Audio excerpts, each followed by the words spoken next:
the best epic commanders in Rise of Kingdoms.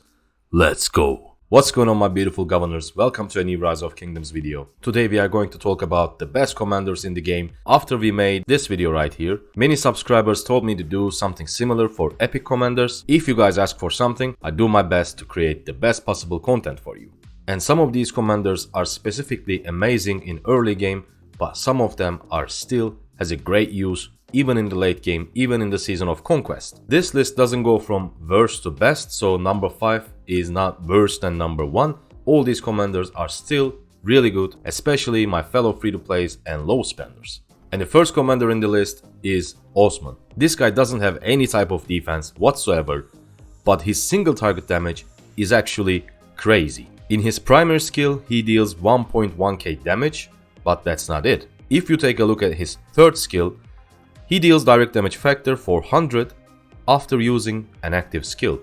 And this active skill includes both primary commander and secondary commander, which means in total in one skill cycle he will deal extra 800 damage, and this combined with his primary skill, it means he's going to deal 1900 single target damage in total. This is more than most of the legendary commanders, but as I said, since he doesn't have any type of defense, he is much better in early KVKs. Later in the game, in Season of Conquest, you need a lot more defense because of the technology. Nevertheless, I think Osman is one of the best epic commanders that you can use for a very long time.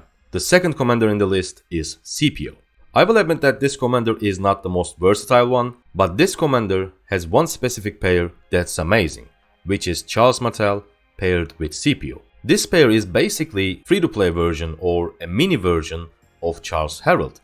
This pair has a lot of tankiness, also has a lot of counter-attack damage, so this pair is a great trade efficient march. Even when swarmed, the trades are still really good. As I said, this is like a mini Charles Herald or Pakal Herald. You can use Scipio even in Season of Conquest. I still use Scipio time to time when we are losing, when I need like full trade efficient marches. I do Attila Takeda, I do Alex Herald, and I do Charles and Scipio instead of Charles and YSG. Because if you take a look at his skills, it's all about the tankiness and counter-attack damage. By the way guys, if you find any of the information useful so far, please don't forget to hit the like and subscribe. It only takes 1 second of your time, but it helps the channel a lot.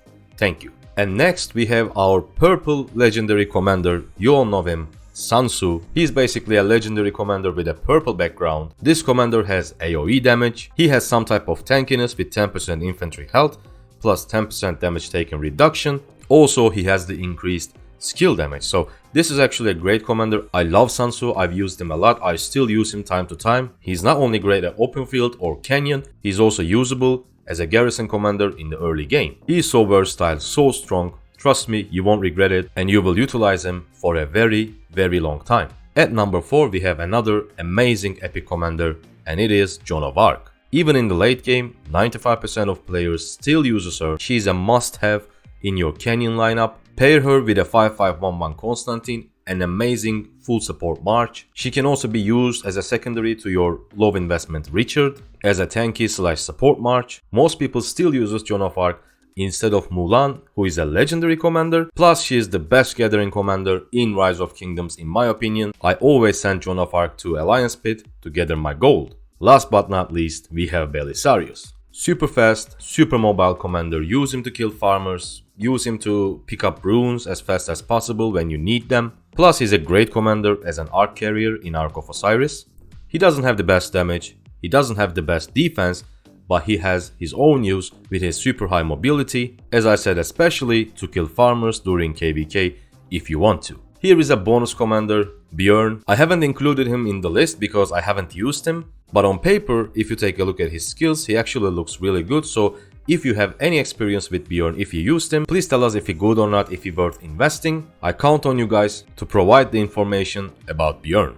To recap the whole video, top 5 epic commanders in Rise of Kingdoms for free-to-play and low spenders are Belisarius for his mobility, Osman with his super high single target damage. Sun Tzu is just amazing. He's basically a mini legendary commander rather than an epic commander. Joan of Arc, great commander in open field for a support march, great commander in canyon, plus she is the best gathering commander in the game. And last is Scipio, a great pair with Charles Martel even in Season of Conquest. Very trade efficient march. If you haven't tried it, I highly recommend you to do so. Hope you guys enjoyed the video and find it informative. And if you did, all you need to do is to click subscribe to support the channel. I'll see you guys on the next one.